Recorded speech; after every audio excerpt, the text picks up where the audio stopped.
Fala pessoal, tudo certo com vocês? Sejam bem-vindos a mais um vídeo aqui de História de Pernambuco. E, cara, de verdade, vídeo extremamente importante. Vamos responder questões de todos os tópicos do edital. Então, não sei quantas horas esse vídeo vai ficar. Vou tentar fazer de um pouco mais breve, mas caso alguém tenha ficado com alguma dúvida aqui na live, ou você no vídeo tenha ficado com alguma dúvida, falar, não concordo com esse gabarito, eu acho que tu falou água. Entre em contato comigo no WhatsApp. Aqui, cara, eu estou na figura de passar um conteúdo adiante. Não sou um professor, não sou especialista, já estou dizendo isso logo de cara.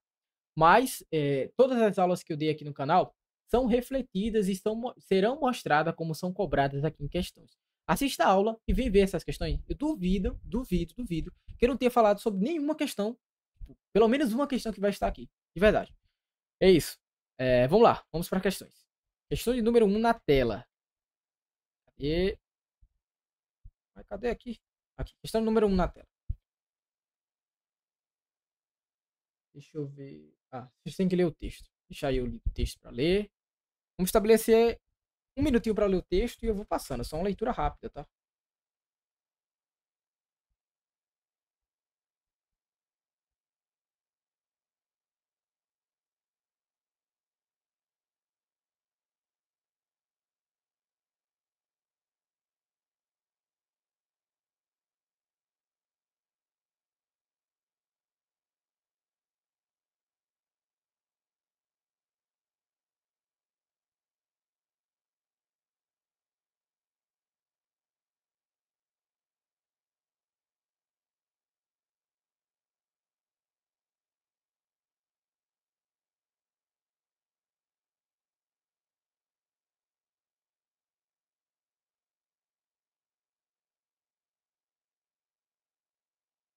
Vamos lá.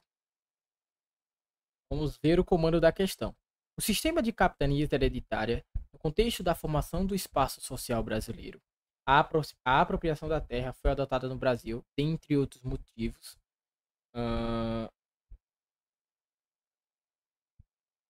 Tá. Ele quer saber por que as capitanias hereditárias foram adotadas aqui no Brasil. Vamos lá.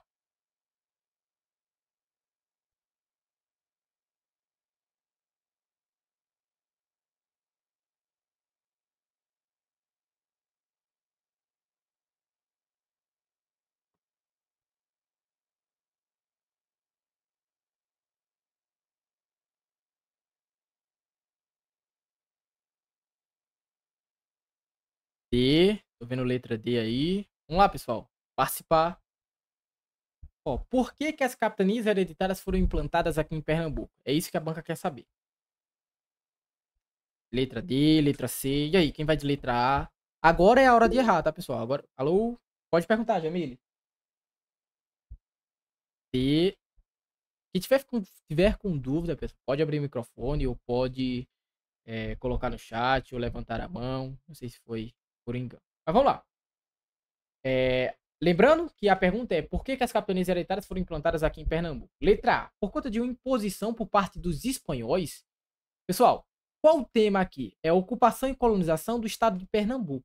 Eu tô falando de espanhóis aqui? Não, pô. Não, nós não temos a questão do espanhol aqui, não. Nós temos quem que vai colonizar o nosso território? Quem que vai colonizar Pernambuco? E o Brasil será a Portugal e não a Espanha, para garantir que o território além do Tratado de Tordesilhas não fosse respeitado. Então não é os espanhóis, não são os espanhóis, são os portugueses. Letra B. Para fazer prevalecer as tradições europeias do comitatus e do benefício, sistema que visavam fortalecer a coroa e a Igreja Católica. Então você está me dizendo que as capitanias hereditárias elas foram implantadas por causa de fortalecer a Igreja e a coroa? Não, não tem essa de comitatus e benefício. Não foi por isso que as capitanias hereditárias foram instauradas aqui em Pernambuco. Letra C. A partir do acordo com os holandeses, que, interessados na cana-de-açúcar, ajudaram a empreender a colonização da terra lusitana. Vamos lá. Essa letra C, eu vi que alguém tinha colocado. Vamos lá, eu quero que você entenda essa letra C. Aqui. Ele está dizendo assim, a questão é, por qual motivo que nós tivemos as capitanias hereditárias? E a letra C está dizendo assim, ó, as capitanias hereditárias foi a partir de um acordo com os holandeses, que eles estavam interessados na cana-de-açúcar, ajudaram a empreender e colonizar as terras lusitanas, as terras portuguesas. Existia sim essa parceria entre os holandeses e os portugueses? Existia. Só que não foi por isso, ó, vê, lembra do comando da questão, ela quer saber por qual motivo. Não foi por causa dessa parceria que nós tivemos a imposição das capitanias hereditárias. Então não foi a partir deste acordo. Apesar de sim, existia essa parceria, essa mutualidade entre portugueses e holandeses. Então só resta aqui o nosso gabarito, letra D, que é o nosso gabarito. Pode ser uma prática conhecida por Portugal, principalmente nas ilhas das Madeiras, Açores, Cabo Verde, eu falei na aula, que visava tentar impedir a fragmentação dos domínios e manter a força da elite proprietária. E também porque os piratas, os corsários franceses estavam ameaçando de invadir o território pernambucano. Beleza? Pernambucano e o Brasil como um todo. Tranquilo? Deu para entender o erro de todas as questões? Fala, João! Pode abrir o microfone ou pode digitar aí sua dúvida. Já tinha experiência nas... Fala um pouquinho também sobre a Inglaterra, que tentou invadir nessa época, mais ou menos um pouco de tempo antes. Você quer que eu fale sobre a Inglaterra, que tentou invadir aqui? Sim, mais ou menos isso, porque eu já ouvi falar, só que não assimilei muito. Porque não foi só por causa da França que os portugueses colocaram as capitanias. Também teve uma coisa a ver com a Inglaterra também. Sim. Serão vários países que vai ficar assim meio que puto com Pernambuco não, com Portugal, principalmente na figura que nós falamos da Inglaterra e da França, porque tem aquela frase do rei, acho que é da Inglaterra que ele fala, ou é francês, eu não lembro exatamente, mas ele fala assim, cara, eu queria saber, no Testamento de Adão, onde é que ele divide o Novo Mundo entre Portugal e Espanha? Ironizando que o Novo Mundo, a América, que foi recém-descoberta, ela é dividida entre dois reinos que são católicos, Portugal e Espanha, com a imposição, com a mediação ali do Papa. Então, a Holanda, nós teremos Holanda, França, Inglaterra e outros países que vão dizer assim, oxe, e eu fico aonde nessa divisão desse novo território? É só vocês que vão poder colonizar e ocupar esses territórios, é? Onde é que estava o testamento de Adão, onde dividia o mundo entre Portugal e Espanha? Cadê? Em qual parte do testamento de Adão? Então, nós não teremos só a França que vai invadir aqui. Será a França, será a Holanda, a Inglaterra, várias outras potências que estão em processo de desenvolvimento, de criação de países, irão sim invadir aqui em Pernambuco. Mas a que mais vai ter sucesso, que vai chegar até a formar a França Antártica, será a França, né? Que vai formar a França Antártica aqui no Brasil. Beleza? Mas para sua prova, que é PM de Pernambuco, não vai cobrar sobre França Antártica, porque, salvo engano, foi ali na região do Maranhão. Se cobrar, vai derrubar a questão e está errado. Beleza? Mas nós tivemos outros países, sim, além de França, além de Inglaterra, botando os pés aqui em Pernambuco, porque falaram, não, como assim dividir o mundo entre Portugal e Espanha? Beleza? Deu para entender, Gabriel, a questão? Letra C. Próxima questão na tela.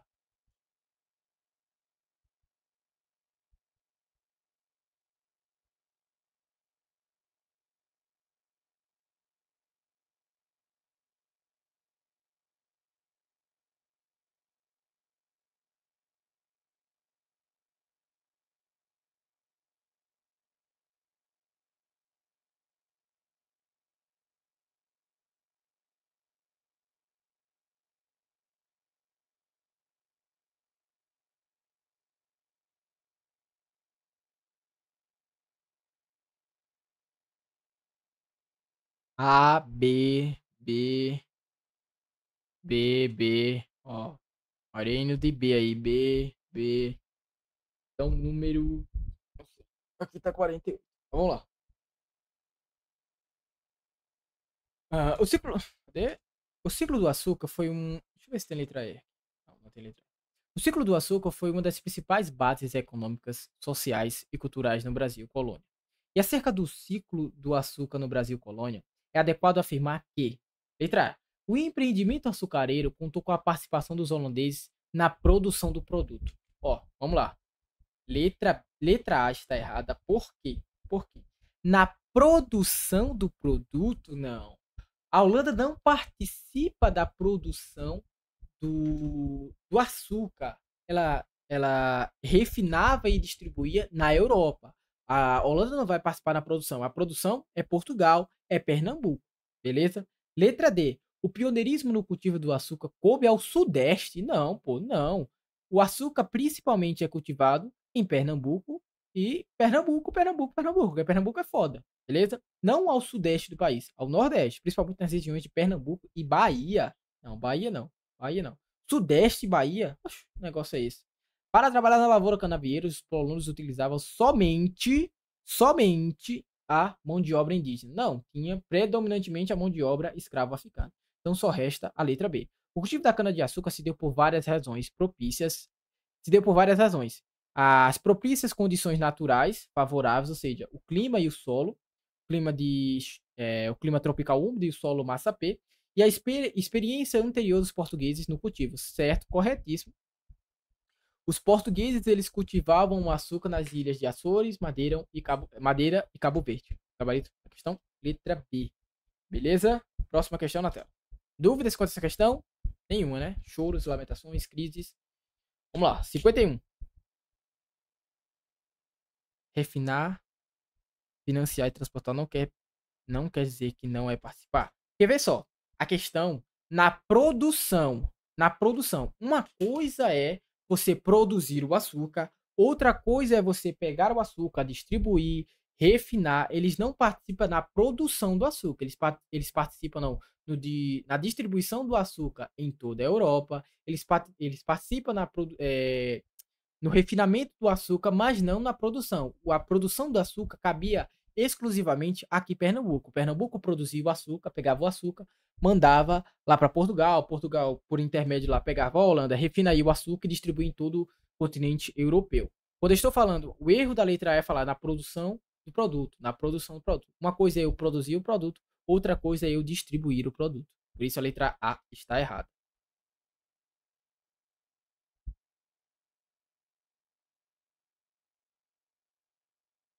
Letra B.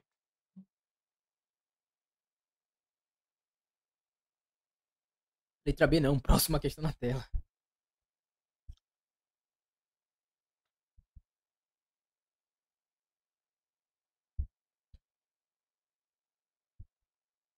C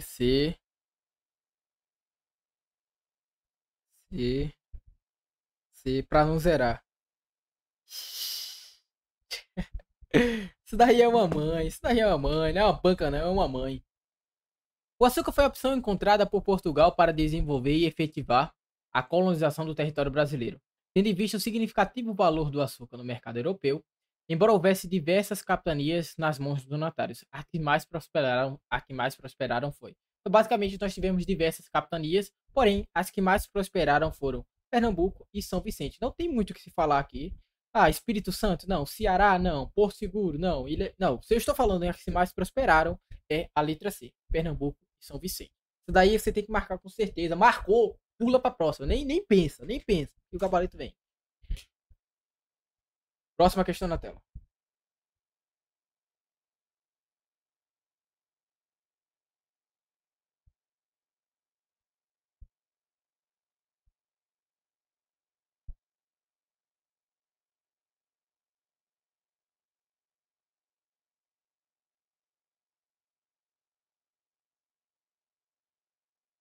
Letra C. Vamos lá. Durante a ocupação holandesa no Brasil, duas cidades em Pernambuco desempenharam papéis distintos. Qual cidade prosperou com a presença de comerciantes e mascates? Se eu estou falando de comerciantes e mascates, eu estou me referindo à cidade do Recife. Recife é conhecida pelos mascates e os comerciantes. Olinda é para os senhores de engenho, com a produção de cana-de-açúcar. Recife é o comércio intenso. Tanto é que hoje em dia, meu amigo, o comércio do Recife é brincadeira. Alguém aqui já deve ter visto aquele cara. Só que minha camisa ambulante. É caótico demais a cidade do Recife. A cidade do Recife é sempre foi muito conhecida por esse comércio. E é uma questão histórica. Comércio, Recife, comerciantes, mascates, Recife. Beleza? Dúvidas? Sem muita questão. Aqui nós já falamos sobre ocupação holandesa. Aqui nós já falamos agora sobre Guerra dos Mascates. Já falamos sobre ocupação e colonização, Duarte Coelho, lá nas primeiras questões. Aqui nós vamos passar toda de tal. Vamos embora. Pode é quando fala que essa é pra não zerar e você errou a questão. Mas a hora de errar é agora, tá tranquilo. Não tem problema não. Bota no chat ou vai anotando no teu caderno. Cara, eu errei essa questão. Mas vai dar certo.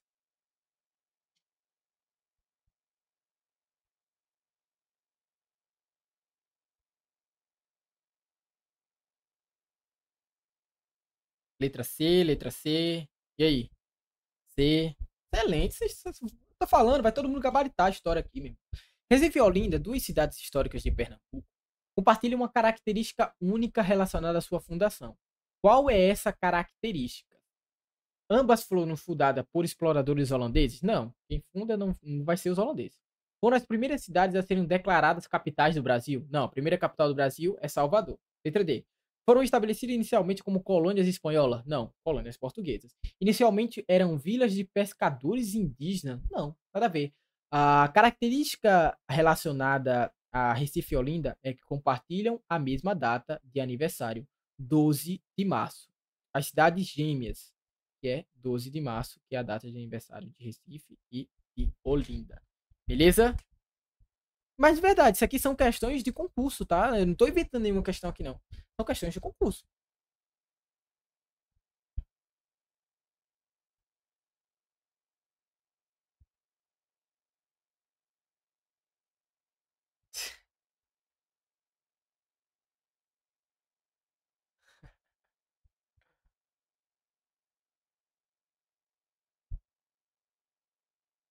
B, D, B, B.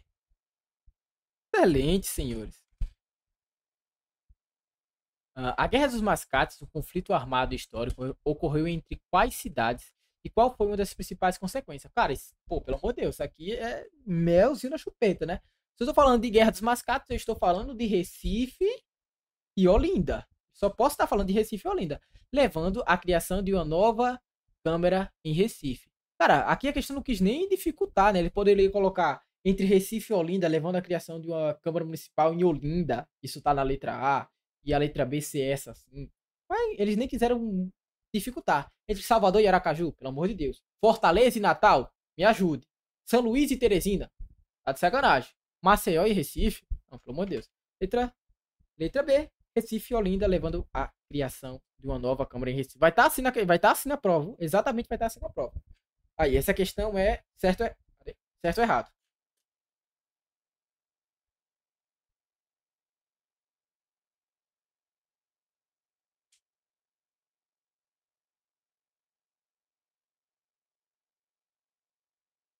Verdadeiro ou falso? Vocês colocam aí. Errado, falso.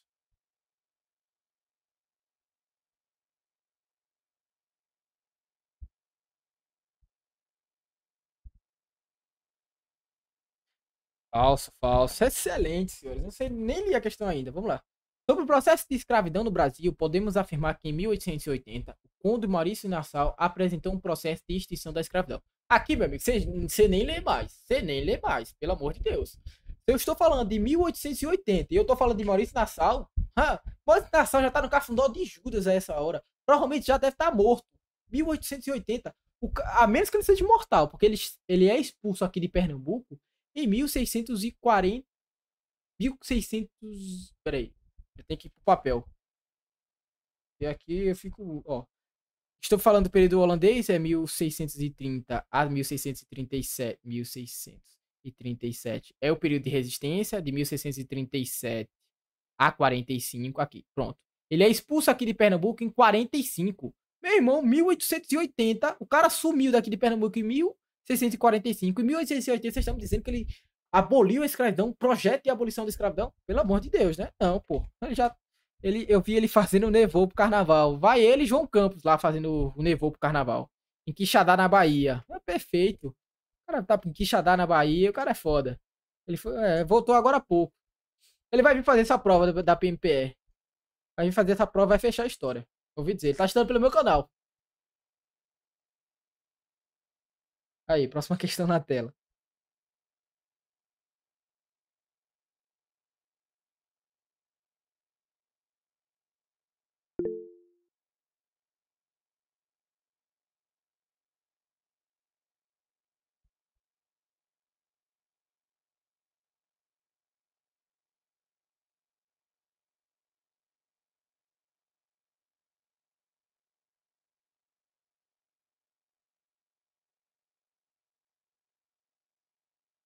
Aí, tô vendo discordância de gabarito, vi 2A, B, B.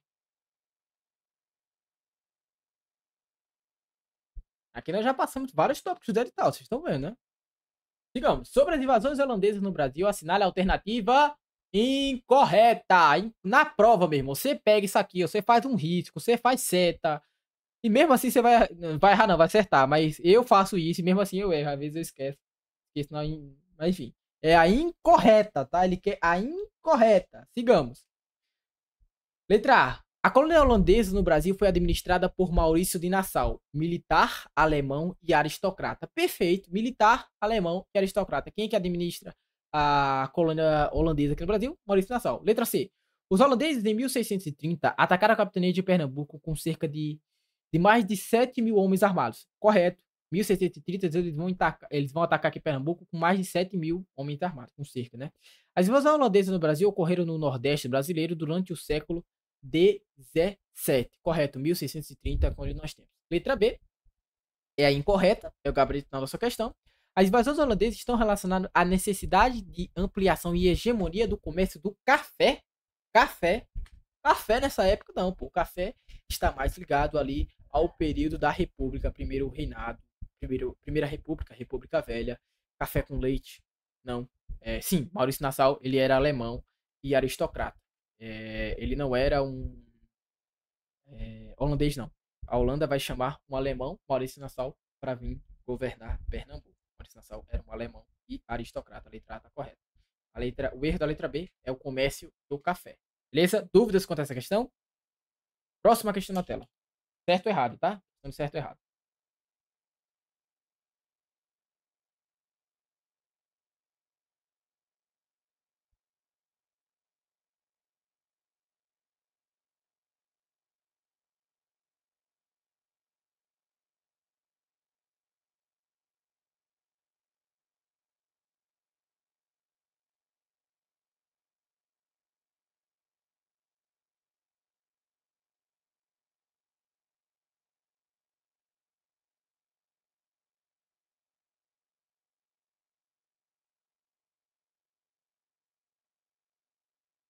Falso, falso, falso.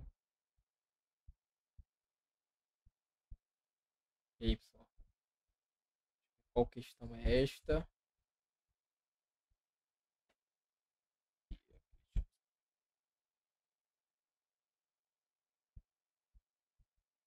Falso, cara. Falso. Todo mundo de falso aí. Só um minuto, só.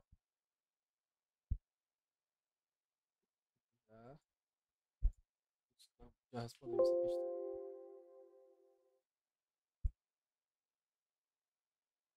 Ó, sigamos. Negociação. Aqui veio o PPT. A respeito da história do período colonial e do período imperial do Brasil, julgue o item a seguir. A luta dos escravizados pela liberdade ocorreu tanto pela fuga e formação de quilombos, que representavam uma alternativa concreta à ordem escravista, quanto pela negociação. Os escravos reivindicavam momentos livres para se dedicar a seus afazeres, a sua cultura e a sua religiosidade e as suas famílias, recebendo eventuais concessões. Vocês disseram que isso aqui está correto ou falso? Vamos ver. Falso, falso, falso. Teve algum correto aí? Vi falso aí, né? Vamos lá. A questão está correta, pessoal. A questão está correta. Como assim? Como assim? Vamos lá. Vamos tentar entender. Pessoal, a questão está dizendo assim, ó. A luta dos escravizados, os escravos, ele lutava de maneiras diversas. Seja pela luta ou seja, lutando com os senhores de engenho pela formação de fuga e formação de quilombos. Até que vocês devem ter entendido. Beleza, beleza. Realmente eles lutavam dessas formas. Que representavam uma ordem, uma alternativa à ordem escravista, ou seja, que representava uma forma de eu ir contra o escravismo. Vocês devem ter ficado com dúvida aqui nessa parte pós-vírgula, né? Aqui. Quanto pela negociação. Rafael, você está me dizendo que existia negociação entre o senhor de engenho e o escravo? É isso que você está me dizendo? Tô, pô. Sério? Realmente acontecia. Sabe por quê? Porque a questão do escravismo é muito dinâmico. E não fica restrito assim, não. Só existia um escravo que era totalmente chicoteado e tudo mais. Quer saber de uma das concessões? Cara, tinha um escravo que tinha fugido. Só que eu não consegui fugir. Fala, cara, pô, meu amigo fugiu, pô. Aí chega o senhor de engenho e fala assim: Ei, Rafael, tu conhece Robertinho do Gera que acabou de fugir, né? Que teu amigo, teu escravo, né? É. Se tu me entregar pra onde Robertinho do Gera fugiu, eu vou te dar a tua alforria. Eu vou fazer com que tu fique caçando esses escravos fugitivos, capitão do mato. Eu vou fazer com que você tenha certo o quê? Uma certa eventuais concessões. Eu vou te dar algumas concessões. Me diz ou me ajuda a capturar aquele escravo que fugiu, que eu vou te ceder alguns privilégios. Sei lá, algum outro exemplo para que fique mais claro. Brecha camponesa. Ô escravo, ó, eu vou te dar um pedacinho de terra aí, tu vai plantando aí, vai, mas parte tem que ir para mim. A escrava ia plantando, plantando, vai guardando mil réis, chegava lá e comprava a sua alforria, a famosa brecha camponesa. Deu para entender? Sim, existia sim, era essa negociação entre o escravo e o senhor de engenho. Não era de uma forma rígida e assim, era só escravo matar, porrada, tiro, porrada e bomba. Não era só assim. Existia sim, era essa negociação entre escravo e senhor de engenho. Eu já assisti novela que os escravos trabalhavam fora e dava metade do dinheiro pro seu senhor e ficava. Exatamente. Tem vários tipos de escravos, mas eram escravos de eitos, escravo de ganho, que é escravo que faz. Escravos de eitos, escravo de ganho que ia trabalhar no comércio, que é exatamente isso que você falou, eles iam trabalhar no comércio, escravos domésticos que trabalhavam dentro das casas dos senhores de engenho, ajudando a mulher do senhor de engenho, passando uma roupa, cozinhando, enfim, são vários tipos de escravos de ganhos que ia lá para vender coisas no comércio, voltava, escravos de eito, vários tipos de escravos. Então, a relação entre o escravo e o senhor de engenho não era de forma engessada. Existia sim essa negociação e tudo mais. E aí? Deu pra entender essa questão? Legal essa questão, né? Muita gente errando aí, falando, não, negociações entre o senhor de engenho e escravo. Não, não pode existir uma coisa dessa. Sim, pode existir uma coisa dessa. Tá vendo? Responder questões é massa demais. Pô, tá doido, não troca isso por nada. Sigamos. Dúvida quanto a essa questão, pessoal? Se alguém ficou com dúvida, é hora de perguntar agora. Falar, Rafael, não entendi não. Eu explico de novo. Mas eu acho que o exemplo que eu te dei do cara que fugiu e eu fiquei, vou lá dedurar, enfim, deu pra entender, né? Deu pra entender. Vamos lá, próxima questão aqui na tela. O Brasil tem um jeitinho pra tudo. O Brasil é extremamente. O Brasil é perfeito.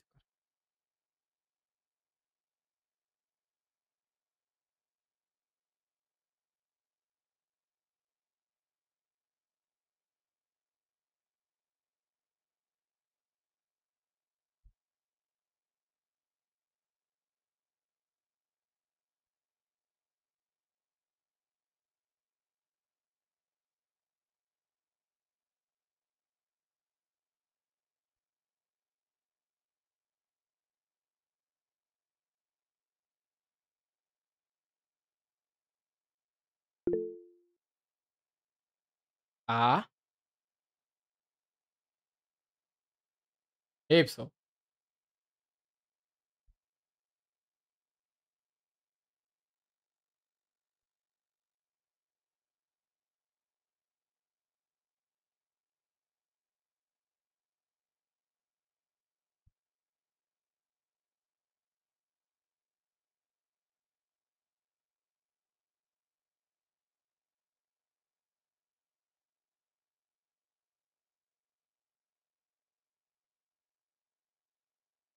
C, C, C e A. Basicamente ficamos entre C e A. Vamos lá. Pegar aqui minha caneta. Sigamos. Com relação à exploração de indígenas e de escravos africanos no período colonial brasileiro, pode-se afirmar corretamente que, letra A, apesar de o tráfico negreiro ter se intensificado a partir da década de 1570, a escravidão indígena foi mais importante do que a escravidão africana no processo de colonização no litoral açucareiro nordestino. Por que essa questão está errada? Porque, cara, se eu estou falando de processo de colonização do litoral açucareiro, principalmente aqui, o termo principal é aqui açúcar. O índio ou o indígena, ele não foi mais importante do que o negro nesse período de litoral açucareiro, da plantação da cana-de-açúcar. Quem será mais importante, ou seja, quem vai se fazer mais presente será o africano e não o indígena. Por quê? Quando os portugueses chegam aqui, eles chegam cheios de mazela, varíola, gripe, peste bubônica. De verdade, eram as doenças que existiam lá na Europa que os indígenas não tinham anticorpos para isso. Ou seja, eles iam de arrasta para cima quando tinham contato com com os portugueses. Eles não resistiam. Fora que alguns eram caçados, mortos, enfim. É, tem alguns registros que tribos desapareceu totalmente, cara, por causa dessas doenças que os índios não tinham os anticorpos. Então não pode ser a letra A. Beleza? Letra B. A ação da Igreja Católica foi um entrave à escravidão dos africanos do Brasil. Já os indígenas, antropofágicos e sem perspectivas religiosas, podiam ser escravizados pois não tinham alma, segundo o discurso da Igreja. Na verdade, a Igreja vai barrar a escravidão do indígena, vai dizer, oh não, peraí, o indígena não tem alma, não, ele não tem religião, vocês não podem fazer isso. Ah, o negro africano, mata mata esse infeliz aí, mete chicotada. Os caras já têm a religião deles. Eles são macumbeiro. Como o meu amigo na questão marcou lá. Eles já são um monte de macumbeiro, pode matar. Isso era o pensamento da época. Ah, eu não vou me opor à escravidão do negro, porque o negro já tem a sua religião formada. O indígena não. O indígena não. E ele aqui ele também generaliza demais, ó. Antropofágico e sem perspectiva religiosa. Não, os indígenas tinham sua perspectiva religiosa. E também não eram todos que eram antropofágicos. Não pode ser a letra B. Letra D. A única forma de resistência à escravidão praticada pelos africanos era a formação de quilombos. Não, aqui eu nem vou terminar mais de ler. A única forma, cuidado com questões que restringem demais ou que abrangem demais. Não era a única forma. Eles praticavam a fuga, o próprio formação de quilombos, suicídio, aborto, enfim, eram diversas as formas de resistência indígenas. E não apenas a formação de quilombos sendo a única praticada entre eles. Não pode ser a letra D. Só nos resta a letra C. Além da escravidão negra, preponderadamente nas regiões colonizadas, o trabalho compulsório indígena também ocorreu na colônia e só foi proibido em meados do século XVIII. Correto. Além da escravidão do negro, nós tivemos a escravidão do indígena, que só será proibida a partir do século XVIII. Esse é o gabarito da nossa questão. Diziam que os que não tinham alma eram os africanos. É exatamente isso. Essa questão não tem alternativa. Tem sim, guerreiro. A questão é o gabarito da letra C. O gabarito da letra C, ó. Além da escravidão negra, ou seja, predominantemente a escravidão negra ocorria nas regiões colonizadas, o trabalho compulsório do indígena, ou seja, o trabalho do escravo indígena, o trabalho escravizado do indígena, também ocorreu na colônia. Sim, também ocorreu na colônia, que só será proibido em meados do século XVIII. Ou seja, em meados do século XVIII. Sim, foi proibida em meados do século XVIII. Dúvidas quanto a essa questão?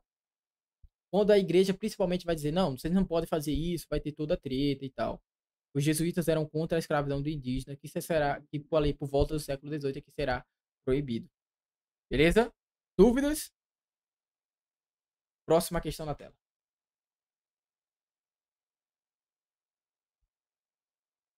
Que ela foi proibida a partir do ano, salvo engano, 1757, por Marquês de Pombal. Vou até dar uma olhadinha aqui.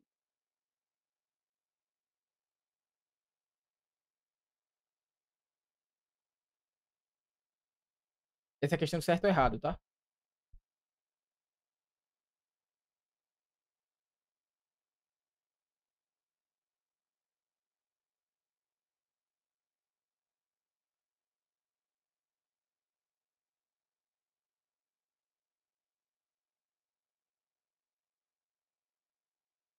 Verdadeiro, verdadeiro, verdadeiro. Aqui, ó. Peguei um trecho aí. Ó. A escravidão indígena foi abolida em 1757 por meio do Marquês de Pombal. Os escravos foram trazidos ao Brasil por meio do tráfico negreiro, tal, tal, tal, tal, tal, tal, tal. Mas só a justificativa da questão. Vamos lá. Estão aqui na tela. Julgue o item a seguir. A Conjuração ou Inconfidência Mineira e a Insurreição Pernambucana são exemplos de movimentos libertários que antecedem a proclamação da República, a proclamação da independência do Brasil. Se eu estou falando de Conjuração ou Inconfidência Mineira, é 1789. Se eu estou falando de Insurreição Pernambucana, 1654. Esses dois períodos antecedem a proclamação da independência do Brasil? Sim, porque a independência do Brasil é em 1822. Muito mistério, sem muita explicação essa questão. Estou em dúvida se era um movimento libertário. Sim, eram movimentos libertários que tinham a questão de se separar do Brasil. Eu acho que a questão coloca aqui insurreição pernambucana, mas ele está se referindo aqui a 1817. Apesar de que na insurreição pernambucana, sim, são movimentos libertários. Ou seja, no primeiro momento nós queremos se libertar dos indígenas, se libertar dos holandeses, e depois os ideais da Inconfidência Mineira é se libertar dos portugueses, eram ideais de liberdades mesmo. Sigamos. A letra C. Não em relação aos escravos, exatamente. Todos os movimentos do editais. Eu não entendi a sua pergunta, José. Não em relação aos escravos. Não, exatamente. Eles eram de liberdade, tipo, liberdade de imprensa, liberdade de culto, mas de escravo não. A abolição da escravidão não vai ser pauta em nenhuma dessas três revoluções. Revolução Pernambucana, Revolução Praieira e tampouco a Confederação do Equador. Sim, vai ter algumas pessoas dentre o movimento, dentro da revolta, que vai querer a abolição da escravidão, vai. Só que em sua grande maioria eles vão ser anti-escravista. Beleza?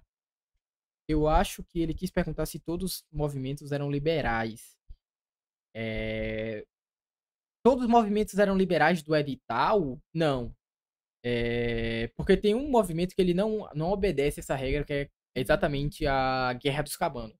A Guerra dos Cabanos é um movimento conservador, que ele quer a restauração, a volta de Dom Pedro I. Eles não são todos liberais, não. A Guerra dos Cabanos é a volta de Dom Pedro I. Quando nós estamos falando de revoltas liberais, nós lembramos principalmente das três, que é o ciclo das revoltas liberais em Pernambuco.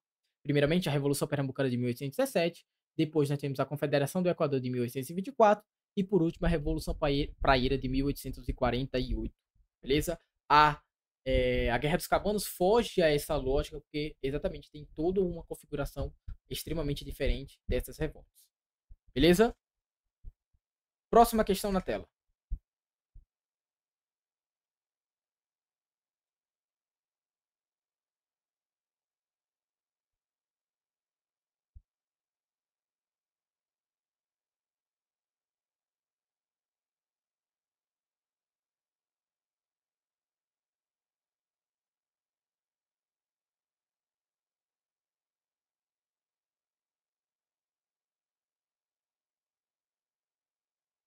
Fala, João, você queria me perguntar alguma coisa? Pode colocar no chat ou abrir o microfone, tá? Para você dar uma. Se você estiver ligado sobre aquelas revoltas a setembrada, novembrada e abrilada. Ah, sei. Que são revoltas que estão inseridas durante o período republicano, a grande parte, né? Só que, cara, eu poderia falar aqui sim sobre esses movimentos. Só que, eu não sei se você vai fazer essa prova da PMPE. Só que você estudar esses movimentos é meio que apenas para que você tenha o conhecimento histórico do que foi esse movimento, como a revolta da vacina, setembrada, novembrada, todas essas revoltas, você vai ter o conhecimento da história do Brasil. Você vai conhecer da história do Brasil, você vai ficar top na história do Brasil. Só que a título de prova não cai no edital. Então, de maneira alguma questão da prova da PMPE vai estar falando sobre setembrada, novembrada e tudo mais. E como o nosso foco aqui está sendo a bater história da PMPE, eu vou me ater a apenas os tópicos do edital. Mas se você, acho que tem meu número no final do slide, tem meu número. Fala lá comigo que a gente troca, a gente bate um papo a respeito de Setembrado ou outros tópicos, até mesmo a história do Brasil, a história do mundo. E eu sempre gosto de falar de história. Falar sobre história comigo é sempre bem-vindo. Só que o foco da nossa aula mesmo são responder questões de história de Pernambuco, porque é o tópico digital. Mas me manda uma mensagem ou no Instagram ou lá no WhatsApp que eu te dou uma resposta e a gente bate um papo sobre isso. Beleza? Vamos lá. É, uma última coisa antes de eu partir para a questão. Tem um guerreiro falando aqui, ó. Aqui ele fala século XVIII, tá?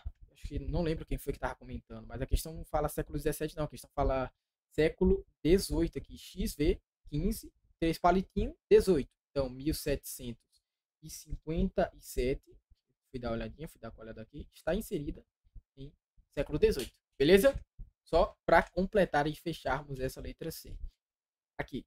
Em outubro de 2021, a cidade do Recife foi selecionada para abrigar a nova Escola de Formação e Graduação de Sargento de Carreiras do Exército, a ESA. Na mesma região, ocorreu um movimento conhecido como Insurreição Pernambucana, que vai de 1645 até 1654, e teve as Batalhas do Guararapes como um ponto alto.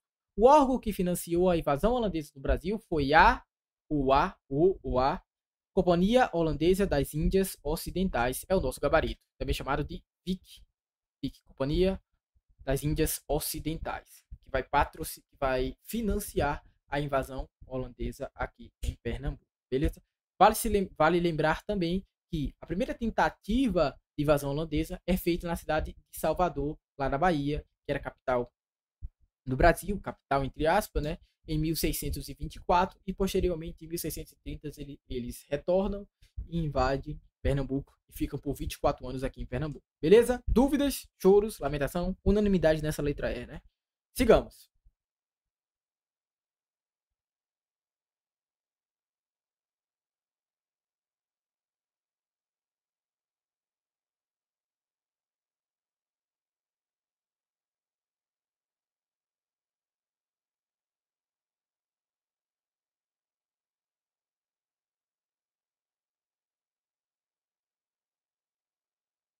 Unanimidade nessa letra E, excelente. Os grupos lusos brasileiros, reagindo às expressões, iniciaram em 1645 a luta pela expulsão dos holandeses no Brasil. Esse movimento foi conhecido, ou ficou conhecido como Insurreição Pernambucana. Expulsão dos holandeses, eu só posso estar falando de Insurreição Pernambucana. Ah, os caras são ligeiros demais, pô. Os caras são ligeiros demais. Aí, próxima questão. Você vai ser o primeiro a responder essa. Vai, Eduardo. Manda boa.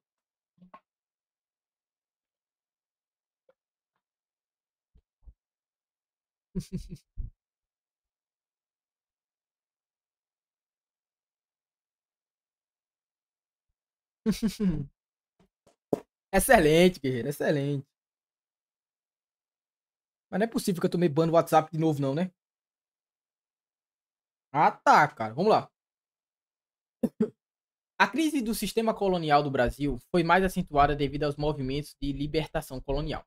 A rebelião que resultou do choque entre a aristocracia rural de Olinda e os comerciantes do Recife foi a Guerra dos Mascates.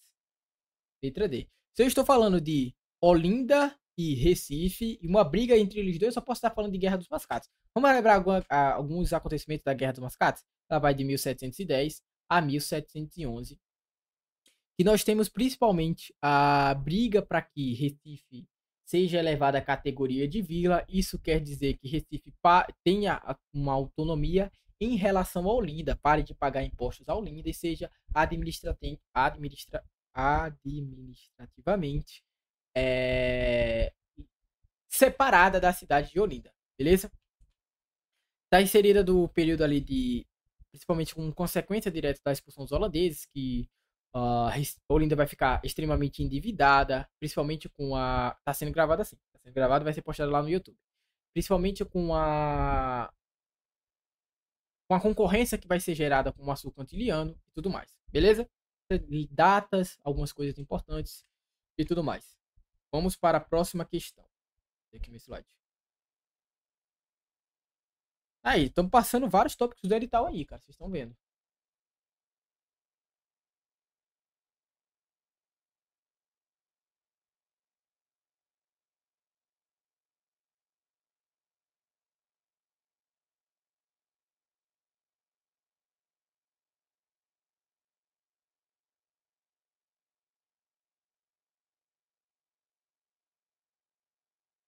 Letra B, História do Brasil, História Geral. As revoltas ocorridas. Vamos pular. Apenas uma das revoltas abaixo ocorrida no Brasil pode ser identificada como revolta nativista. Marque. Vamos lá. Primeiro nós temos que saber qual que é a diferença de uma revolta nativista para uma revolta separatista. Em grosso modo, a revolta nativista ela fica restrita a um local. Uma revolta separatista ela tem aquele ideal de separação do Brasil de Portugal. A Inconfidência Mineira é uma revolta separatista. Vou colocar só o S, tá? Guerra dos Mascates é uma revolta nativista. A Insurreição Pernambucana é uma revolta separatista. E outra característica também é que uma revolta nativista ela fica restrita apenas a um determinado local, como eu falei.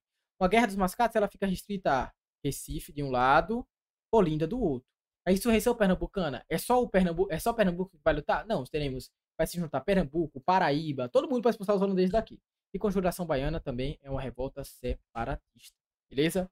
Só nos resta o gabarito sendo a letra B, revolta nativista, Guerra dos Mascates.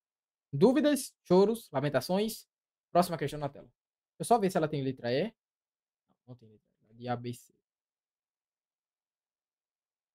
Exatamente. Nativista não tinha interesse em se separar, emancipacionista tinha.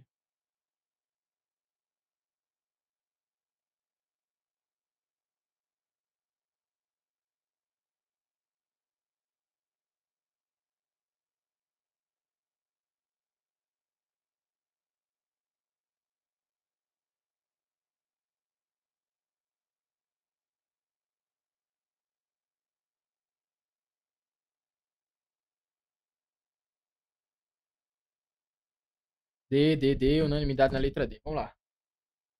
Sobre a Revolução Pernambucana de 1817, é correto afirmar que... Pessoal, vou dar uma agilizada. Eu vou direto para o gabarito, mas se você tiver dúvida em alguma questão, fala, Rafael, por que não pode ser letra A? Por que não pode ser B, C ou E? A gente vai... Porque tem muita questão aqui, de verdade. Eu não vou ficar aqui até umas 2 horas da manhã. É a minha intenção? Também quero comer. Vamos lá.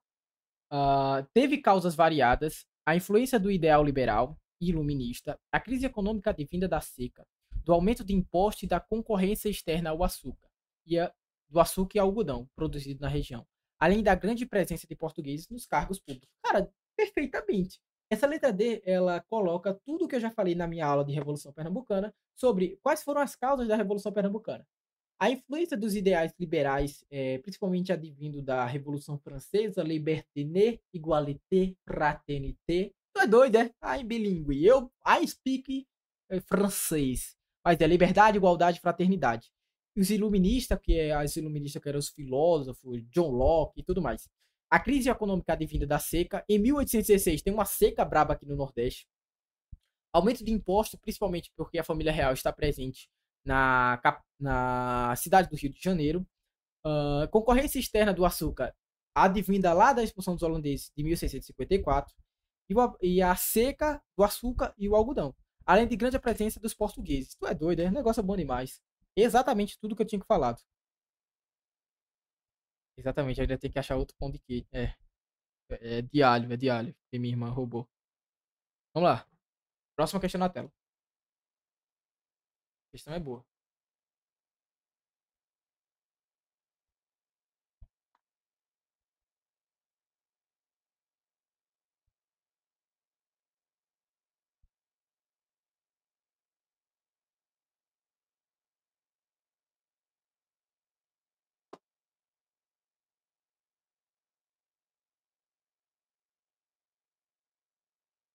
É maldosa.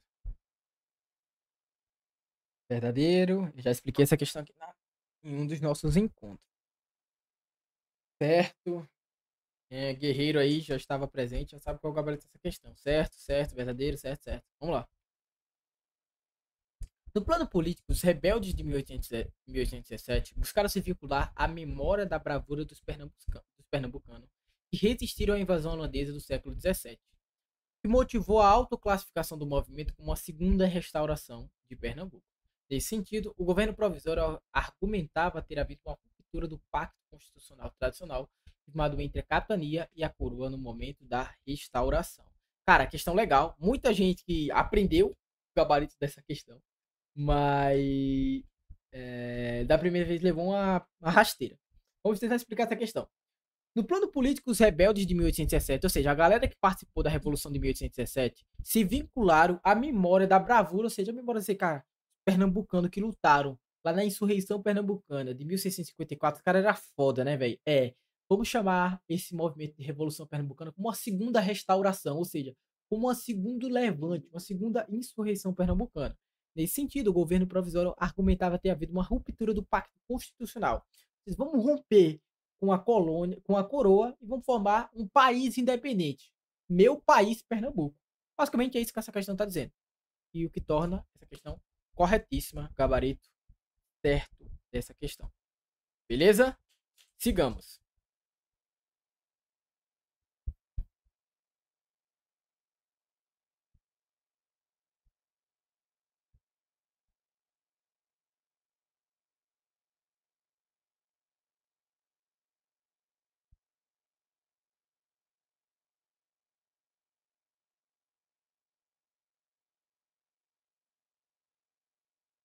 Errado. Errado. Falso.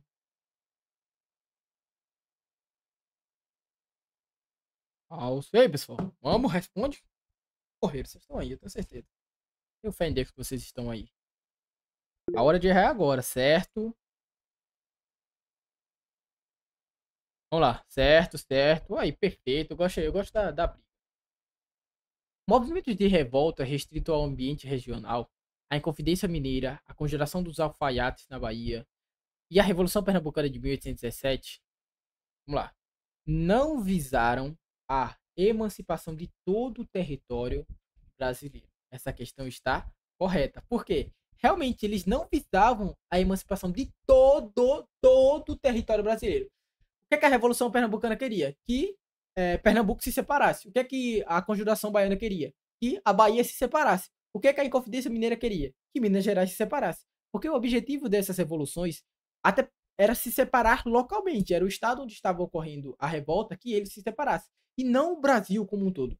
Até porque não existia essa sensação de eu sou brasileiro. Não. Era cada pergunta. Era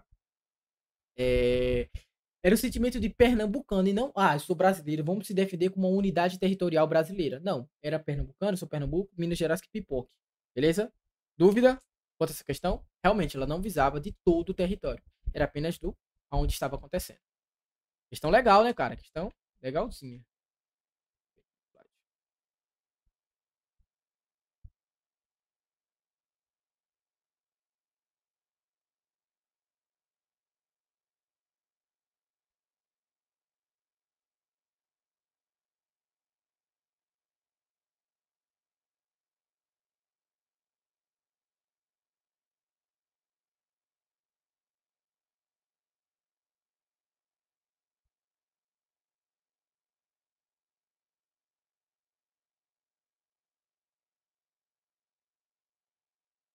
Letra B, letra B. B. Vamos lá. A Confederação do Equador teve como figura central Frei Caneca, um intelectual erudito e homem de ação. Devido à contrariedade aos atos de Dom Pedro I à época, Manuel de Carvalho proclamou a Confederação do Equador em 2 de julho de 1824. Sobre a Confederação do Equador, assinale a alternativa correta. Letra B, dúvida, pode falar. Dúvida em qual questão? Qual letra, né?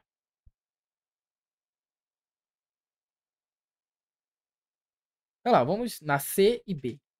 Letra C. A revolução foi caracterizada pelas lideranças de proprietários rurais e comerciantes. Não, nós não tivemos a lideranças de. Quem estava liderando a Confederação do Equador era principalmente quem? Frei Caneca, Cipriano Barata, ou seja, Frei Caneca, que era da igreja, Cipriano Barata, que era um intelectual, e não rurais, proprietários rurais e comerciantes. Tivemos a participação deles? Tivemos, mas não foram eles que foram as lideranças. Quem foram as lideranças foram Cipriano Barata, foram Frei Caneca, que são pessoas intelectuais, e a figura do Frei Caneca ligado à igreja, e não comerciantes e proprietários rurais. Como surgiu dúvida, letra D. A Confederação do Equador buscava apoiar as decisões? Não. Justamente era contra as decisões de Dom Pedro. A revolução teve conteúdo elitista e fugiu do caráter urbano e popular. Tinha uma característica elitista, as elites participavam, sim, mas era predominantemente urbano e rural, principalmente a Confederação do Equador, né? Não era caráter, fugiu do caráter urbano e popular, não. Vai ser principalmente, a Revolução teve conteúdo urbano e popular. O gabarito é a nossa questão. Letra B. Deu para entender por que a letra C não é o gabarito? Sigamos. Se surgir mais dúvida, pode perguntar aí, tá?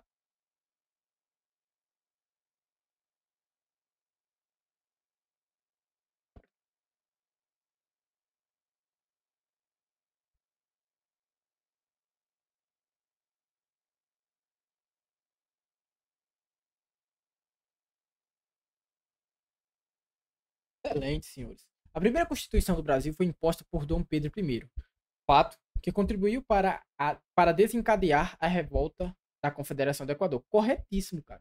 A Confederação do Equador está intrinsecamente ligada à imposição da nossa primeira Constituição. Ou seja, Dom Pedro vai enfiar uma Constituição goela abaixo, que vai ser a Constituição de 1824. Pernambuco vai ficar puta e falar, cara, esse cara é muito autoritário, não aceito um negócio desse. Vamos fazer uma revolta, vou fazer a Confederação do Equador. Em grosso modo, basicamente é isso que acontece. Questão corretíssima.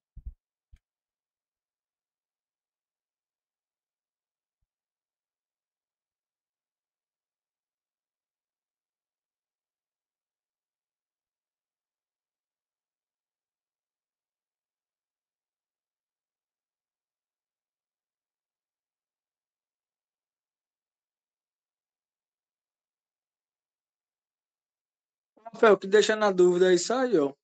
Que ela disse que a Confederação do Equador foi organizada pela elite. E já na outra alternativa era popular e urbana. Sim, nós tivemos sim a participação da elite. A elite organizou, principalmente porque Cipriano Barata era intelectual, Frei Caneca era intelectual. Só que, deixa eu voltar aqui na questão.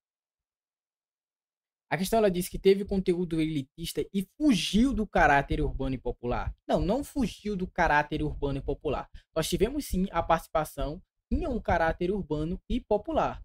O erro da letra A é dizer assim, teve conteúdo elitista. Ela teve conteúdo elitista? Teve conteúdo elitista, até porque você ser intelectual, ser rico, tem que ser relativamente da elite. Só que fugiu do caráter urbano e popular é o erro da questão. Não fugiu do caráter urbano e popular. Nós tivemos sim a participação da população durante a Revolução da a Confederação do Equador. E a letra B está dizendo, teve conteúdo urbano e popular? Teve, só que a letra B não diz. Foi apenas conteúdo urbano e popular. Existiu conteúdo urbano e popular? Existiu. A elite participou? Teve a participação da elite? Teve. E é justamente o enunciado da questão. Ó. A Confederação do Equador foi um movimento organizado pela elite pernambucana que defendia a instauração de uma república por parte da região do Nordeste. Os confederados defendiam o quê? Ou seja, sim, foi um movimento organizado pela elite. Quem participou foi a elite, foi Cipriano Barata, foi Frei Caneca e tudo mais. Deu pra entender?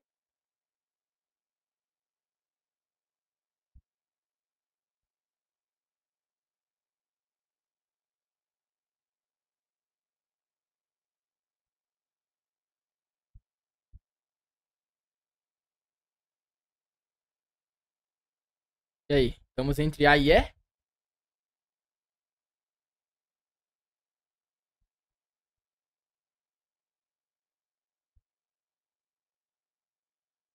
Sigamos, vamos lá.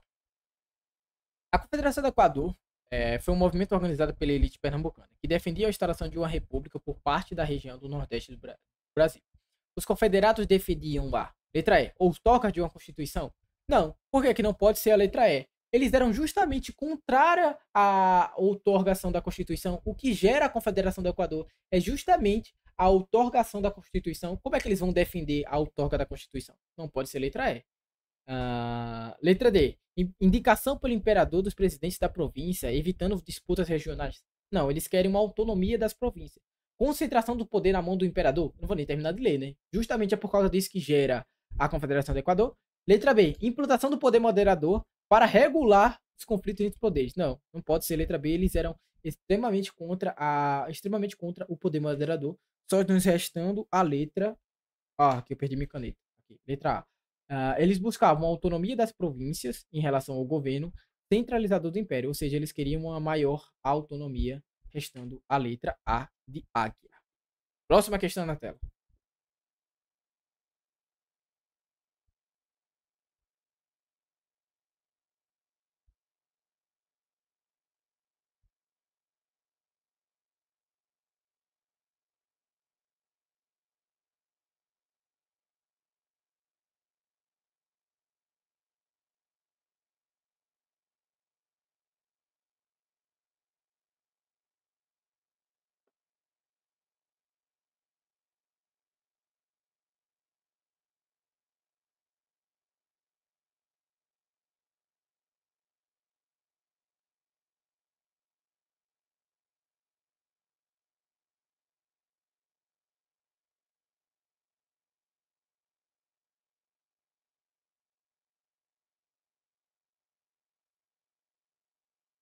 Vamos lá, sigamos. Leia o texto a seguir. O principal objetivo do movimento era o controle total da província, uma vez que seus integrantes desejavam melhorias na região e resolveram mudar a situação por conta própria. Com o apoio de alguns fazendeiros pertencentes à elite da época, os quais estavam descontentes com a política central imposta pelo governo imperial. A radicalização do movimento, luta pelo fim da escravidão e a distribuição de terra aos lavradores, auxiliando na diminuição da pobreza, levou à saída da elite. O texto se refere a um movimento conhecido como C, letra C, Guerra dos Cabanos. Ah, Rafael, tu me falou que as revoltas em Pernambuco não tinham caráter abolicionista. Peraí, eu te falei que as revoltas liberais não tinham esse caráter de abolição da escravidão. Justamente por causa disso que eu falei. A Guerra dos Cabanos é totalmente diferente do que essas revoltas liberais. Enquanto as revoltas liberais eram voltadas principalmente à manutenção do escravismo, a liberalismo e tudo mais, liberalismo, enfim, a Guerra dos Cabanos vai ser totalmente contrária a isso. Ela vai ser uma revolta conservadora, que vai lutar principalmente pela abolição da escravidão e tudo mais, como colocou aqui a questão. Luta pelo fim da escravidão e a distribuição de terra, que é basicamente uma reforma agrária, né? Então, por isso que só resta a letra C, sendo o gabarito da questão. Beleza? Próxima questão aí na tela.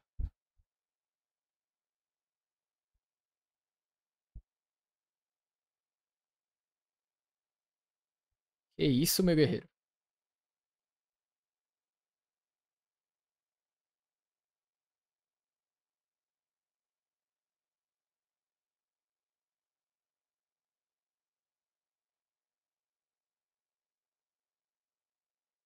Letra D. Durante o segundo reinado do Brasil, surgiu. Ah, pelo amor de Deus. Aqui o cara já foi guerreiro. Já foi, pô. Eu tenho certeza que ele veio assim. Não, durante o segundo reinado do Brasil, surgiu em Pernambuco no ano de 1848. Aqui ele já fala, não. Se eu tô falando durante o segundo reinado, em 1848, só pode estar falando de Revolução Praieira. Mas vamos lá. No ano de 1848, um movimento popular que uniu pessoas de várias tendências, sobretudo progressistas, inconformada com o quadro político-social da província, esse tal movimento é conhecido como Revolução Praieira, cara. Revolução Praieira. Se eu estou falando de segundo reinado, se eu estou falando de 1848, pessoas progressistas, eu só posso estar falando de Revolução Praieira. Beleza? Excelente. Só pela data. Foi isso que eu falei. Questão de certo ou errado na tela.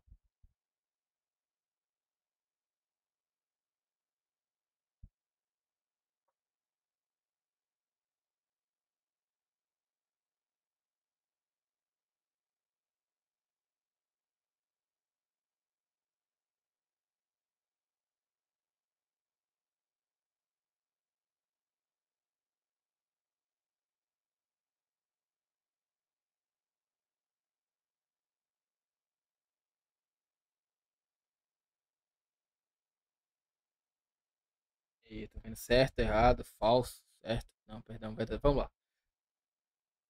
Cadê? Vamos lá. A trajetória política vivida pelo Brasil, da independência aos primeiros anos do segundo reinado, apresenta semelhanças com quadros de sucessivas ondas revolucionárias que atingiram parte considerável da Europa na primeira metade do século XIX. Disso é exemplo a Revolução Praieira, cujo sentido social se aproxima do ideário das revoluções europeias de 1848. Exatamente, corretíssimo.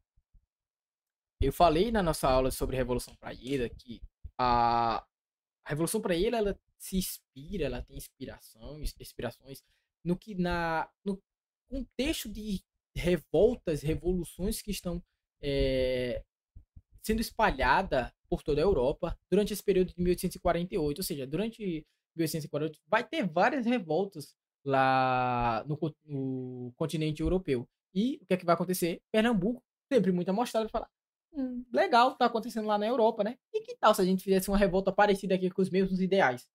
E é isso que a questão tá dizendo. Ó, Pernambuco olhou, gostou, fez, vou fazer aqui em Pernambuco também, com sucessivas revoltas, enfim. Basicamente, sim, corretíssimo.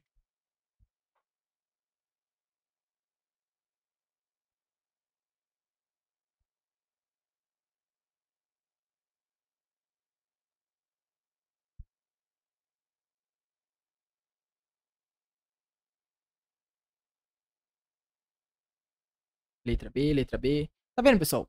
Cara, isso aqui não tem mistério. Isso aqui são provas de que não sou eu que inventei essas questões, não. Vocês estão vendo aqui o enunciado, prova, tal, tal, tal, tal, tal, tal. São questões de concurso que vocês podem ver que, basicamente, o que eu falo na aula são refletidos em questões aqui, ó. No ano de 1848, diversas revoluções ocorreram na Europa, tais como na França e na Itália, por exemplo. Tais revoluções tiveram cunho liberal, em consequência dos governos centralizados, com uma política engessada que não permitia a renovação do plano econômico. Em paralelo, um movimento com características semelhantes ocorreu no Brasil, tendo início no mesmo ano. Este foi, letra B, a Revolução Praieira ocorre no ano de 1848 e tem como inspirações as revoltas que ocorrem na Europa, principalmente tais como na França e na Itália. Beleza? Próxima questão no tela.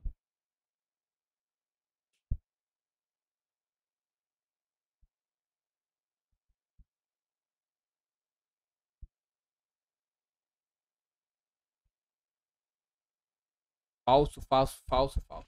Na República Velha, o voto garantia a lisura das eleições, o voto secreto. Tá me dizendo que durante a República Velha o voto era secreto? Não, pô. O voto não era secreto, não. Você declarava em que você estava votando. Não era voto secreto. Pelo amor de Deus. Não pode ser letra.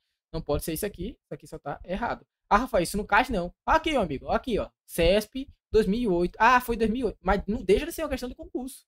Não deixa de ser uma questão de concurso. Beleza? Sigamos.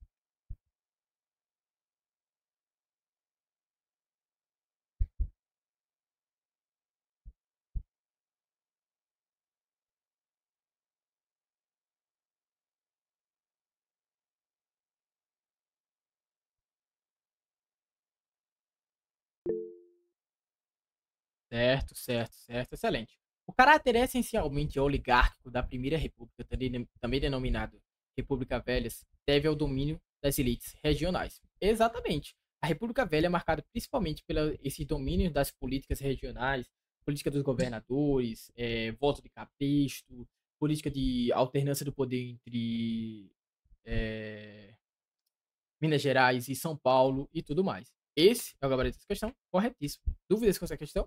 Muito tranquila, né? Próxima questão.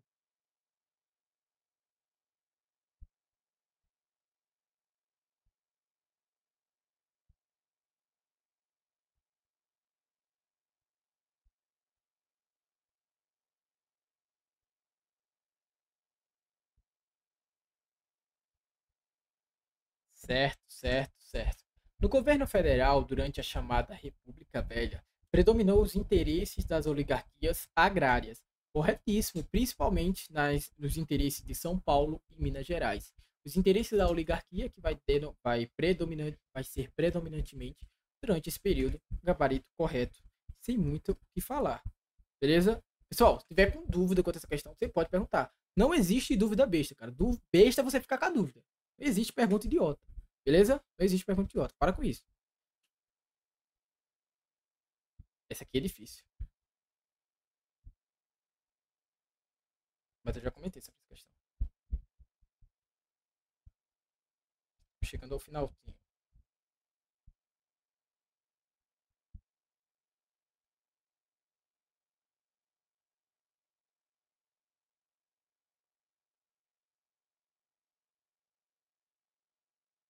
A questão é questão de. Vou chutar porque o nome é familiar. Letra C, Hermes da Fonseca. Letra C, será que cai algo do Hecatombe de Garanhuns? Cara, eu não sei, velho. Eu vi questão sobre isso no simulado de Isaqueu. Acho que foi no de Isaqueu. Vou chutar C porque o nome é familiar. Vamos lá. A República Velha vai de 1889 a 1930. O presidente civil que teve todo o seu mandato no século XIX foi. Ó, estou falando de presidente civil que teve todo o seu mandato no século XIX. Eu estou falando de Prudente de Moraes. Prudente de Moraes foi o primeiro presidente civil do Brasil. Ele é o primeiro presidente civil do Brasil e todo o seu mandato acontece no século XIX. Beleza? Aí não tem muito o que fazer, não. Ou você sabe ou não tem para onde correr. Beleza? Gabarito a letra D da questão. Próxima questão na tela.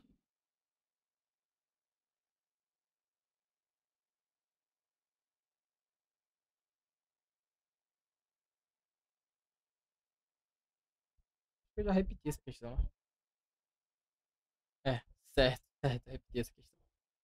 Ah, bem doido. Também não me engano, o político oligarca das elites regionais. Mesma explicação.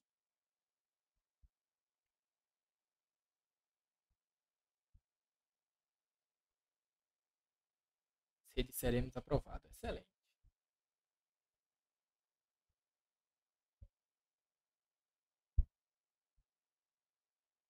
Errado.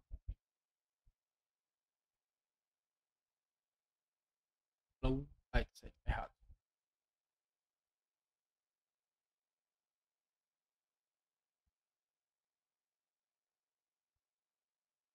Aqui a questão tem dois erros, tá?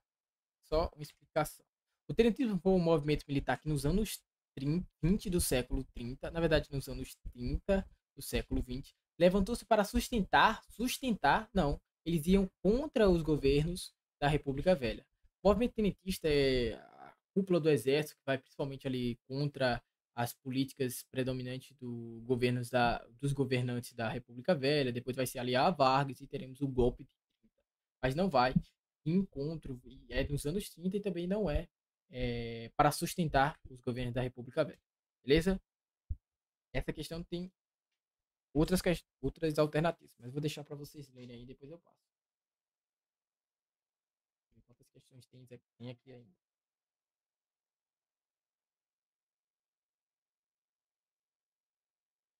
Tá. Vou com as 3 questões.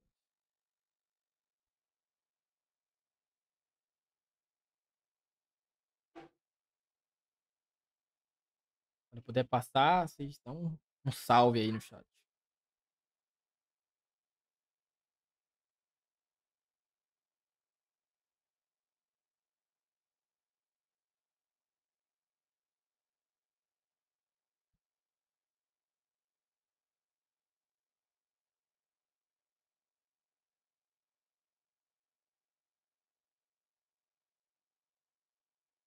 Vou passar aqui.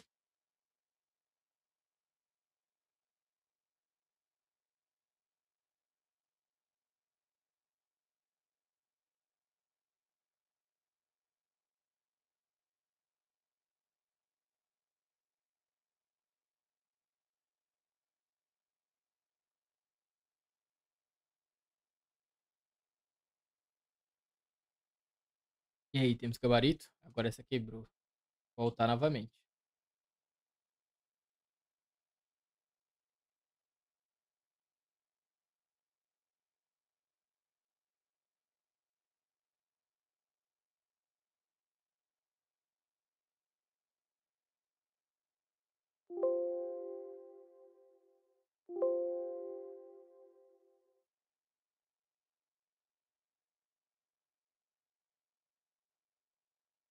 Vou de letra E, A. No começo não entendi nada, no final parecia que tava no começo. Cadê aqui o slide? Buguei. Vamos lá. Em 18 de setembro de 1946, foi promulgada a Quinta Constituição Brasileira, a Quarta Republicana, com 218 artigos. Manteve a denominação Estados Unidos do Brasil. O Congresso foi dividido em duas casas. O mandato do presidente da República foi estabelecido em 5 anos. A eleição do presidente e do vice seria simultânea, ou seja, não formaria uma chapa, seriam escolhidos separadamente pelo eleitor. A experiência política brasileira derivada da Constituição citada pode ser exemplificada pela. Vamos lá. Essa questão é um pouco. Cara, que isso? Vamos tentar explicar aqui. Ele tá dizendo assim, ó. Em 18 de setembro, no ano de 1946, nós tivemos a nossa quinta Constituição. O Congresso ele foi dividido em duas casas, que é como tem hoje. O Congresso Nacional é dividido entre Câmara e Senado. O mandato do presidente foi estabelecido em 5 anos. Hoje é 4. Nessa Constituição, o mandato do presidente tinha 5 anos. Ah, a eleição do presidente e do vice seria simultânea, ou seja, não formaria uma chapa. Isso quer dizer que você votaria de forma simultânea entre o presidente e o vice. Hoje, você vota no presidente e no vice, ou você vota no presidente, você está votando automaticamente no vice. Você votou no Bolsonaro, você está votando no Bolsonaro e no vice dele. Você votou no Lula, você está votando no Lula e no Geraldo Alckmin. Geraldo Alckmin, que é o vice dele. Antigamente, antes dessa Constituição, você voltava no presidente e também voltava no vice. Só que após isso, as eleições para presidente seria de forma simultânea. Ou seja, formaria uma chapa, ou seja, não formaria uma chapa. Seriam escolhidos separadamente pelo eleitor. A experiência política brasileira derivada da Constituição citada pode ser exemplificada pela alternância do poder central de políticos apoiado pelos governadores do conjunto dos estados da federação. Não tem nada a ver sobre o que vocês entenderam, vocês têm que entender o que a questão está dizendo. Tem alguma coisa sobre alternância de poder essa Constituição? Não tem nada a ver. Letra B. Predominância eleitoral de partidos políticos representantes das classes dos assalariados rurais.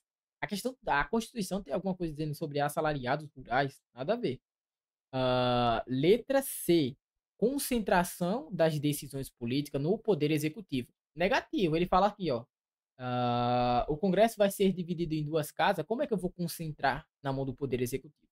Letra D. Censura regular às manifestações industriais. Tá citando alguma coisa sobre censura aqui? Não, só nos resta a letra E.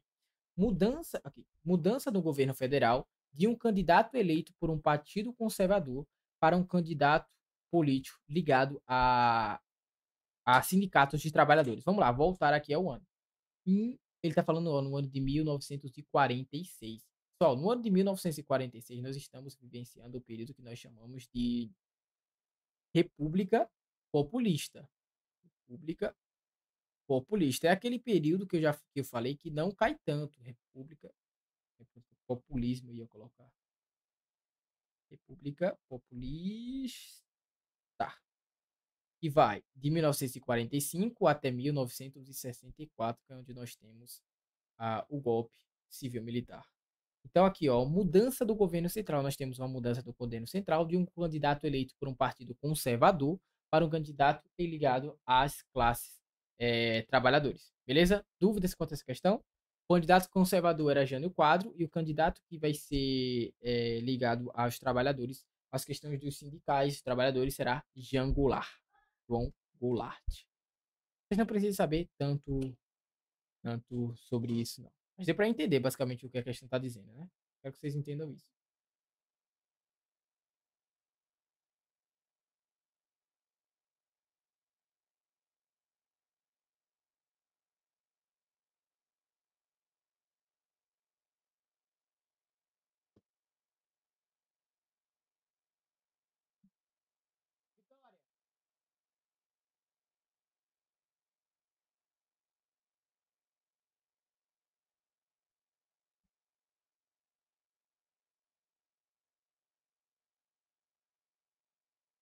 E aí, temos gabarito? C, C, C. Vamos lá. Tá acabando, pessoal. Tá acabando. A Revolução de 30 no Brasil foi responsável por mudanças consideráveis no panorama político brasileiro. O governo que se seguiu pós-Revolução de 30 foi encabeçado por Getúlio Vargas e seguiu de um movimento que aglutinou diversas formas sociais. Diversas forças sociais, eu tô ficando doido já. Faziam parte dessas forças sociais que deram suporte ao movimento, exceto. Então ele quer saber qual delas não faziam parte e estavam dando suporte a esse movimento. Aqui nós temos o gabarito, letra C. Por quê? Vargas vai surgir exatamente contra a oligarquia cafeeira, a política do café com leite. Então, como que as oligarquias cafeiras vão apoiar ele. Não faz o menor sentido. Então não pode ser a letra C, que é justamente o que ele quer, exceto a letra C. O exército apoia? Apoia. A classe média vai apoiar? Vai. Setores da burguesia urbana vão apoiar? Vão. É, quem exatamente não vai apoiar vai ser a oligarquia cafeeira, que é justamente quem Vargas está indo contra por causa da política do café com leite em Minas Gerais e São Paulo. Aí, por conta de Minas e São Paulo, política do café com leite. Próxima questão aqui na tela.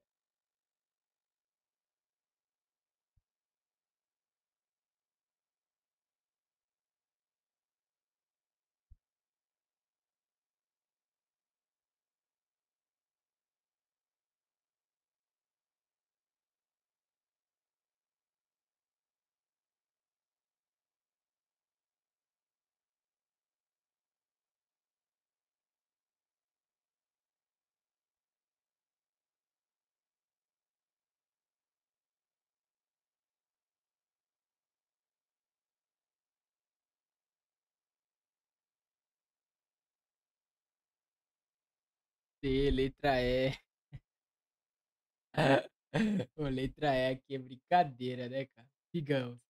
Sobre a culinária pernambucana. A culinária de Pernambuco é influenciada principalmente não, pela cultura asiática, dos asiáticos.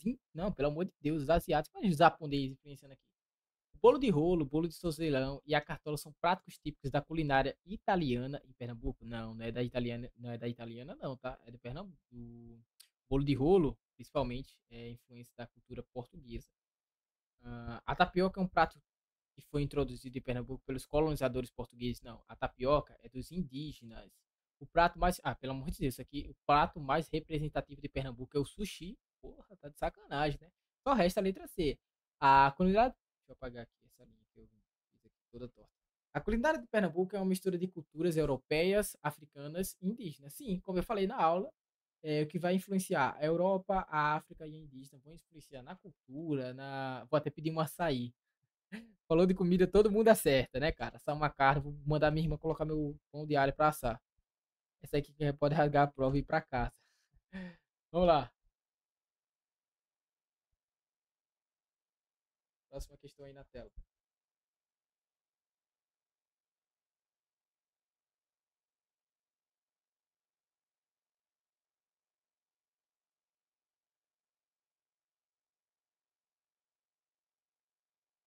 D, D. E aí, eu falei ou não falei sobre isso na aula? A capoeira foi introduzida em Pernambuco pelos europeus. Pelos europeus aí é foda, né? Inicialmente praticada como luta, não. Não é praticada como luta inicialmente, sem aspecto religioso. Na verdade, no começo é como uma dança, algo religioso, e não como luta. Não tem relação com o Quilombo dos Palmares? Tem sim relação com o Quilombo dos Palmares. Originou-se como dança religiosa e foi usada como forma de defesa pelos escravos de Palmares. Corretíssima, letra D. Foi legalizada desde seu início? Não. No início, a capoeira era tido como algo marginalizado, não era legalizado. Beleza? Próxima questão na tela.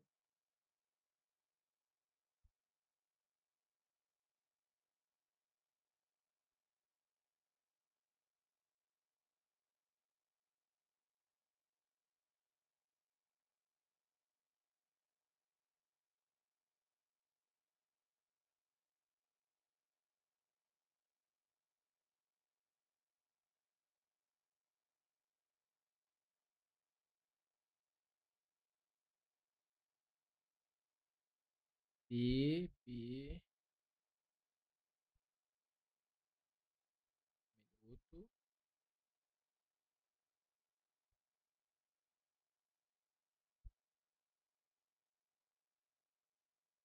1 minuto. Chegamos, vamos lá. Contribuições culinárias. A culinária pernambucana não foi influenciada pela cultura africana? Pelo amor de Deus, eu falei exatamente que isso foi influenciada, não foi o que eu sei. Letra C. A culinária de Pernambuco é influenciada apenas não, meu amigo, apenas pela cultura europeia? Não. Temos a influência. Que isso, cara? Para de riscar. Temos a influência da cultura africana, europeia e tudo mais. Alimentos como banana, amendoim e o azeite de dendê não tem origem africana. Tem sim origem africana. Banana, amendoim e azeite de dendê têm origem africana. A influência africana é limitada somente a temperos? Não, pô. Temos o acarajé, não é somente a temperos. Letra B. Prato. Pratos como o pirão escaldado e o munguzá são exemplos da herança culinária africana. Beleza? Ele falando com a caneta como se ela ouvisse. São influências na música.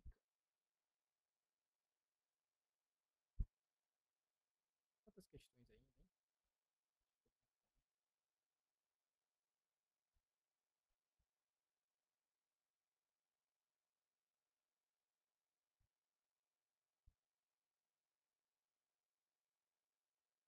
Vamos lá. A música pernambucana foi influenciada exclusivamente pela cultura indígena? Não, nós temos os portugueses, nós temos os europeus e tudo mais. Exclusivamente não.